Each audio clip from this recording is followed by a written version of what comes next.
Welcome to Above Par. I'm your host, Kathy Hartwood.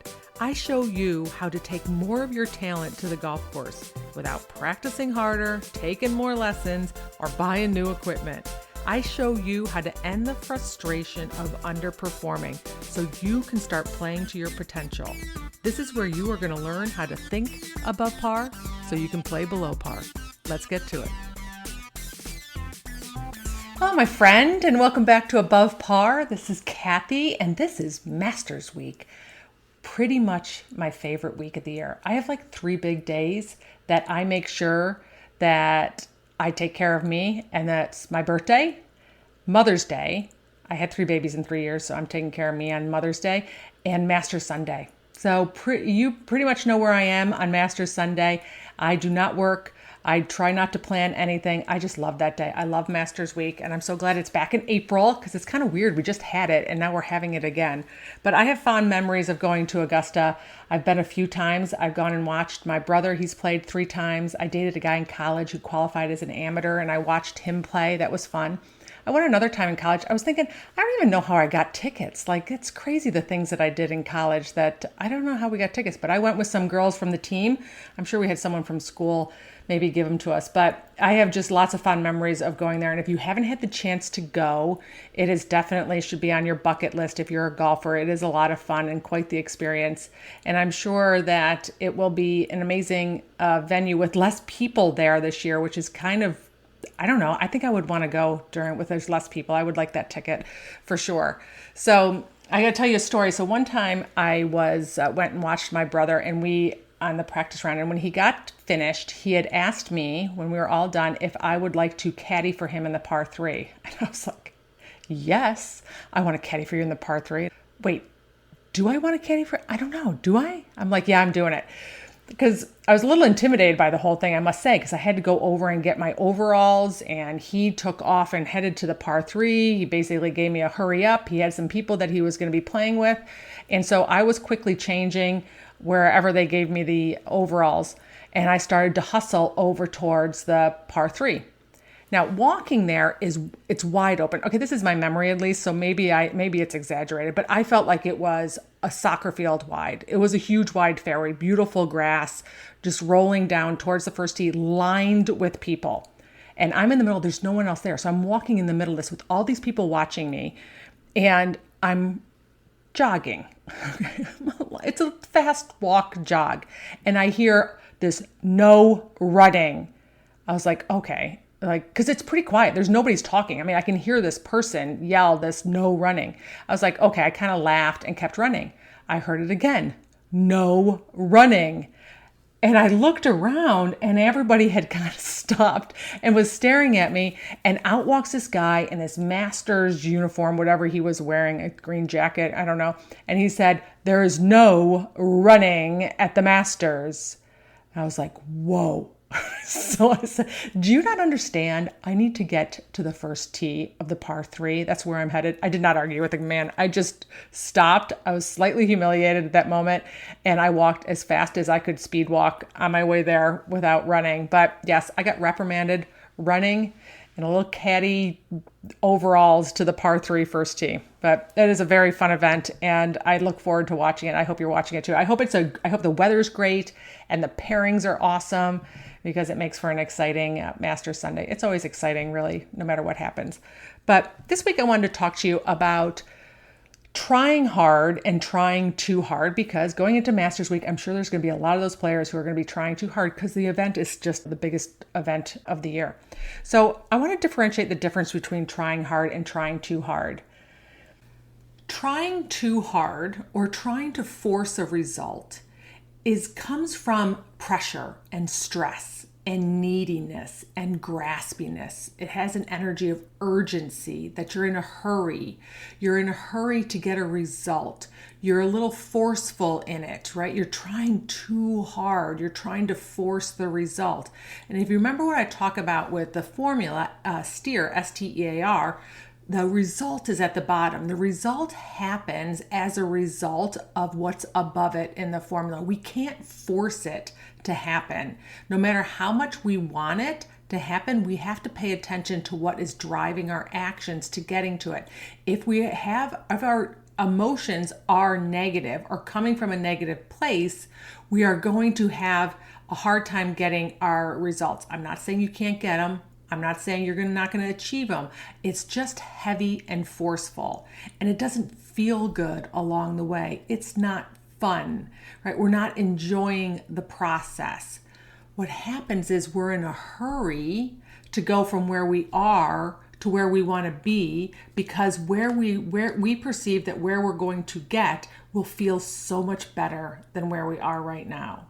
We perceive that once we get that result, that we're going to be so much happier or content or proud, right? Or recognized or feel like we have success, right? If you start to feel that, if you're not enjoying the process along the way, if you notice that you're really urgent to get the result, like you want it so badly to get to whatever you're trying to achieve, whether it's to win a tournament or to qualify, right? If you just have that where it's coming from such a place of urgency, I'm just going to suggest that you're doing it wrong. I'm not saying that you can't get there. I just think there's an easier way. There's a more effortless way. In contrast, what happens is then when people think that if they don't try that hard, then the opposite is quitting or not caring or not trying or giving up. And I'm telling you that's not true. There is something in between. You can still try hard, you can still care, but the difference is that your energy is coming from motivation and dedication and concentration and focus. Right? That energy, that positive emotion is going to drive actions that are more effortless and easy and enjoyable. And the chances of you getting that thing that you want become much greater. You're not in a hurry to get to another place because you like exactly where you are. You're enjoying the process. You're working towards this thing that you want to achieve, and you're also being fulfilled at the same time. Right? It's way more fun, and the chances of your success go way up. I did this when I was trying to qualify for a national tournament. I wanted to qualify so badly. The pressure I put on myself was unbelievable. I overpracticed. I practiced all the time. I was worried about my swing. I thought about qualifying so much that it consumed me all the time. It was the only thing that I wanted, right? And I was just trying too hard. I did not qualify.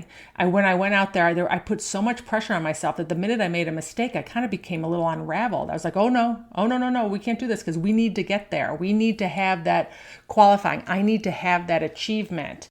And I just made it so much harder on myself. And of course, I was so much more disappointed when I didn't get it than had I enjoyed the process along the way. I'd be willing to fail a little bit along the way. I'd be willing to have the ups and downs. I was totally not tolerant of any ups and downs when I'm trying too hard.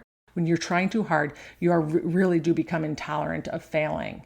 Right? Failing doesn't mean quitting. Failing just means we just have some ups and some downs and we just keep going. We keep picking ourselves up. We learn from it and keep going. But when you're trying too hard, whenever you have a little bit of a fail or when you feel like you might have a little bit of a setback, right? We kind of become a little bit panicky in that process, right? We become very intolerant of that. So let me share with you a few ways that it might show up for you, like red flags that you might be trying too hard. One of them is if you find yourself saying things like, I need to make that putt. I have to hit it close. I have to get out of this bunker. Right? I need to hit this in the fairway. If you hear those words coming out of your mouth or in your head, right, you're probably trying too hard, right? You're putting too much pressure on that shot at hand. And the chances of you making a pretty good swing over that go way down. The next one is that you do a thing that I call chasing squirrels, which is you hit a bad shot to the right and then you try and fix that swing. And then you hit a shot to the left and you try and fix that swing. Then you might hit one a little bit thin and you're like, oh, I'm going to try and do this. I'm going to turn my hips more on this one. I think that was my left toe, right? I think I need to put more pressure on my left toe while I squeeze my right butt cheek. I mean, I've heard it all. Right? These are like crazy things that you try and change after every single shot. This is the thing. You do not want to chase or change anything unless you have a pattern, first of all. And if you're chasing every swing, right, that's coming from a sense of panic, a little bit of an urgency, like you're worried and uncertain that you know what you're doing. You feel out of control. right? You're just trying too hard to find something to hang on to for that little sense of certainty in your swing, right? You're not being able to even think clearly when you're doing that. You're doing things that are nonsensical, like trying to squeeze your right butt cheek, right? So, all right. So number 3 is you're trying to shoot a number, right? So if you go out there and you're like, you know what? I need to break 80 today. I'm going to go out here with the intention of breaking 80, or I'm going out there with the intention of not shooting over a certain number. That's trying too hard because you cannot control your results, my friend. I've said this in other podcasts. You can't control your bounces and your lies and the green and how the putt rolls. You can't control the weather or the people you play with. All you can control is how you show up over that golf ball, giving yourself the best ability and chance of making a good golf swing, and you add them up at the end. You just can't control your results. And when you're putting that pressure on yourself to shoot a certain number, because if you do, you will feel a certain way, you're trying too hard. Number 4 is that you over lesson. And I've gotten this a lot where people, they go out and play and then they feel like they need to go and have that emergency lesson that there's something is broken, that they're doing something wrong, which is, I'm not saying is a horrible thing to do, but then the next day they do the same thing and the next day they do the same thing, right? So you need that sense of certainty and confidence building from an outside source, being an instructor, to give you that sense that you're doing everything okay, right? If you have that sense of worry and urgency to what you have going on in your swing, you're trying too hard. And then over practicing. I talked about over practicing because I love to practice and I can over practice in a heartbeat when I have an event coming up.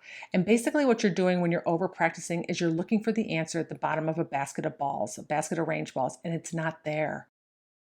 All you want to do is go out there and practice with a purpose, with intention. You want to have a plan, trust the plan, and then just stick to the plan, right? When you go out there and you keep practicing and hitting balls, hoping that one swing will feel right or that one shot will look right, and then you'll feel like you have it. And then you'll feel like you have that certainty and confidence going into that next round that you're playing in or the tournament that you're playing in, you're definitely trying too hard.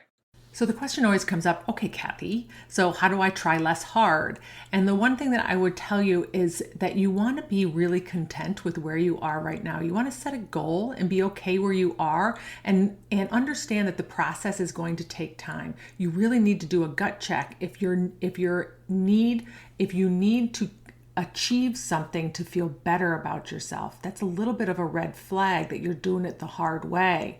That's worth getting some coaching over, right? So that you can have that feeling of self-worth and enoughness right now where you are. You do not need to have your identity validated by you shooting a number or winning a tournament or qualifying for a big tournament, right? You are perfect and whole just as you are right now, and enjoy the process. You can be committed and dedicated and focused and enjoy the process no matter what the result happens.